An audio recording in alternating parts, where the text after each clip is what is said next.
são palavras do próprio Cristo, ele não inventou isso. A ceia não é invenção da igreja, mas ela tem origem nas palavras do próprio Senhor Jesus Cristo, que remonta inclusive ao Antigo Testamento, a festa da Páscoa. Então é uma prática muito antiga, é uma prática consagrada, instituída por Deus, não é alguma coisa que as igrejas inventaram, mas alguma coisa que elas receberam da parte do Senhor, como mandamento do Senhor, e que deve ser cumprida. Por isso, uma vez que tem origem no próprio Cristo, Paulo recebeu do Senhor, era necessário que eles celebrassem a ceia com toda a reverência, respeito e temor da parte de Deus. E o que é que Paulo recebeu e o que é que ele ensinou? Ele começa a dizer aí, a partir do verso 23. Primeiro, que o pão que era partido durante a ceia e distribuído entre eles no início da refeição, ele era de fato o corpo de Cristo. Era de fato o corpo de Cristo. Verso 23, eu recebi do Senhor o que também lhes entreguei. Que o Senhor Jesus, na noite em que foi traído, pegou um pão e, tendo dado graças, o partiu e disse, isto é o meu corpo que é dado por vocês, façam isso em memória de mim. Na noite em que Jesus foi traído, conforme os 3 relatos do Evangelho, ele estava reunido com seus discípulos para celebrar a Páscoa. Era a semana da Páscoa, lá em Jerusalém. Ele estava no cenáculo, num local que havia sido preparado para ele e para os seus discípulos. Então, ele, no início da ceia da Páscoa, Jesus pegou um pão, que era um pão ázimo, um pão sem fermento, preparado especialmente para aquele fim. Ele parte aquele pão e dá aos seus discípulos. E ele diz, isso é o meu corpo. Essas palavrinhas têm provocado uma grande polêmica entre os estudiosos, não é? Em que sentido? Não é? A Igreja Católica seguiu o sentido literal. Então, isso é o corpo de Cristo, e eles desenvolveram a doutrina da transubstanciação, e dizem que na hora que o padre diz estas palavras, isto é o meu corpo, a hóstia se transforma verdadeiramente no corpo de Cristo. Há uma mudança nos elementos, há uma mudança essencial do pão. Ele se torna o corpo de Cristo com sangue, carne, nervos, ossos, pele, cabelo. Cristo está fisicamente presente ali. Fisicamente presente ali. Por isso, algumas orientações para que não se mastigue a hóstia, né, mas que ela seja colada no céu da boca para que possa dissolver, para não mastigar. E também a ideia de que Cristo ali está outra vez, se ele está presente fisicamente, ele está outra vez se oferecendo. É por isso que é chamado santo sacrifício da missa, porque Cristo está outra vez se oferecendo em sacrifício ali. Está outra vez se oferecendo em sacrifício ali. Os reformadores rejeitaram por completo essa interpretação. Eles disseram que não há mudança, é óbvio que não muda o pão no corpo de Cristo, porque significaria que Cristo estaria repetindo o seu sacrifício, quando a Bíblia diz claramente que ele morreu de uma vez por todas, ele morreu uma única vez pelos pecados. Mas aí então a pergunta, em que sentido isto é o corpo de Cristo? Lutero queria uma posição intermediária. Ele dizia que, de fato, Cristo estava presente fisicamente, mas o pão e o vinho não mudavam a sua substância, eles não eram alterados. Contra ele se levantou Zwinglio, que foi para o contrário, e disse, Cristo não está presente em nenhum sentido na ceia, porque é em memória dele, isso é um memorial, ele está presente apenas na nossa lembrança, porque nós fazemos isso em memória dele. E aí Calvino entra na discussão depois. Calvino é segunda geração, né? Ele vem depois de Lutero e depois de Zwinglio. Calvino diz, não, Cristo está realmente presente, senão não faz sentido isso. A presença de Cristo é real, mas ela é espiritual. Cristo está presente realmente, isso é o corpo dele, mas isso tem que ser entendido no sentido espiritual. Ele está aqui entre nós, portanto, ao tomar o pão e beber o cálice, você está verdadeiramente se alimentando de Cristo, como ele disse, quem não comer a minha carne, não beber o meu sangue, não tem a vida eterna. se referindo à ceia do Senhor. Então, de fato, existe essa presença, ele está realmente e espiritualmente presente no pão.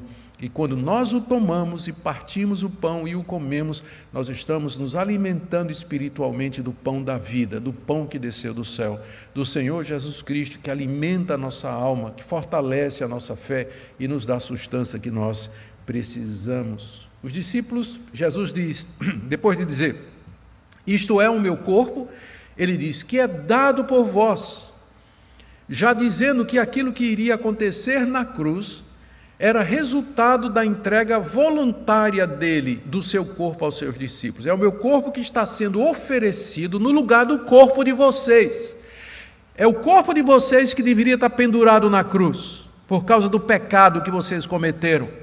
Mas o meu corpo está sendo dado por vocês, ou seja, no lugar de vocês naquela cruz. É isso que o pão representa, o meu corpo partido, quebrado na cruz por amor de vocês. Isto é o meu corpo que é dado por vós. Que é dado por vós. Vocês podem entender porque é que Paulo está indignado com a igreja de Corinto, dada a sublimidade do que a ceia representa. Não tinha ambiente espiritual para celebrarem a ceia do Senhor. Considerando que Cristo está presente de maneira real, espiritual na ceia do Senhor, que nós vamos nos alimentar dele. Os discípulos, então, ele diz no final do verso 24, deveriam fazer isso em memória de Cristo. Ou seja, a ceia gira em torno da pessoa de Cristo. A sua morte na cruz, a sua ressurreição. Nós lembramos de Cristo o tempo todo, mas ele determinou que esse sacramento ele fosse um memorial da sua morte e da sua ressurreição, a ser celebrado até que ele voltasse. Um memorial do seu sacrifício na cruz, partido pelos discípulos. No verso 25, nós lemos o seguinte: do mesmo modo, depois da ceia, a ceia aqui é a refeição, né? Depois que eles acabaram de comer, Jesus pegou também o cálice e disse: esse cálice é a nova aliança no meu sangue, façam isso todas as vezes que o beberem em memória de mim. Em memória de mim. Jesus, depois da festa, na noite que ele foi traído, quando terminou o jantar da Páscoa, ele tomou o cálice e deu aos discípulos. E ele explicou o que é que aquele cálice representava. Nas palavras dele, esse cálice é a nova aliança no meu sangue. Quando ele fala cálice, ele não se refere ao cálice, mas àquilo que o cálice continha, que era o vinho, né? Chama-se metonímia. Você falar de uma coisa contida em termos da coisa que a contém. Então, não é o cálice, mas o vinho que o cálice continha. Então, esse vinho, ele é o meu sangue. Da mesma forma que o pão é o meu corpo, o vinho é o meu sangue. E ele explica, da mesma forma que o pão é o corpo, o vinho é o sangue. Eu não vou explicar, porque eu já expliquei como é que isso funciona, não é? E agora ele acrescenta, é o sangue da nova aliança. Jesus se refere ao fato de que Deus tinha ou tem uma aliança com o seu povo, uma aliança que foi firmada no Antigo Testamento debaixo da legislação mosaica, representada, simbolizada, consagrada pelos sacrifícios no templo, pelo ministério dos sacerdotes, pelos tipos e figuras que apontavam para a chegada do Messias. Tudo aquilo que na antiga aliança era apresentado de maneira simbólica, típica, figurativa, agora se cumpre quando Jesus dá o seu corpo e ele dá o seu sangue.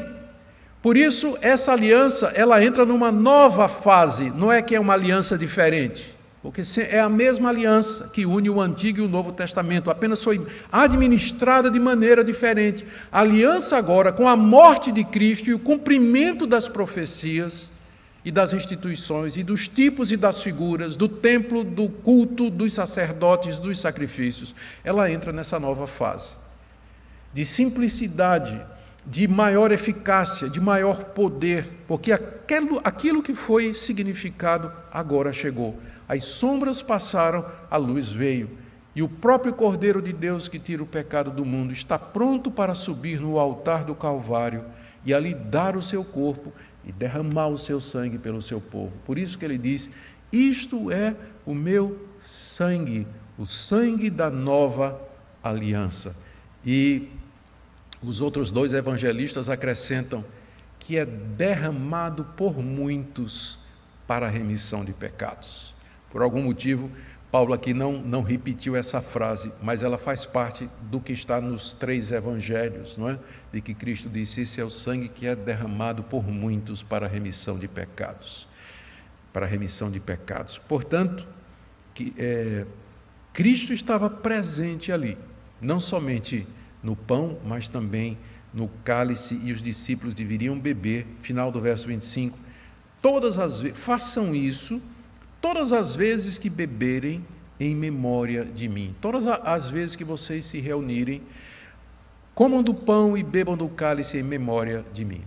Não é à toa que Calvino era da opinião que a ceia deveria ser celebrada todo domingo. Todo domingo, quando os cristãos se juntassem, eles deveriam partir o pão e deveriam beber o cálice. Mas o consistório de Genebra, o diretório de Genebra, não permitiu, né? E colocou uma vez por mês. Eu participei de igrejas na África do Sul e na Holanda, quando moramos lá, igrejas reformadas onde a ceia era celebrada 4 vezes ao ano. 4 vezes ao ano.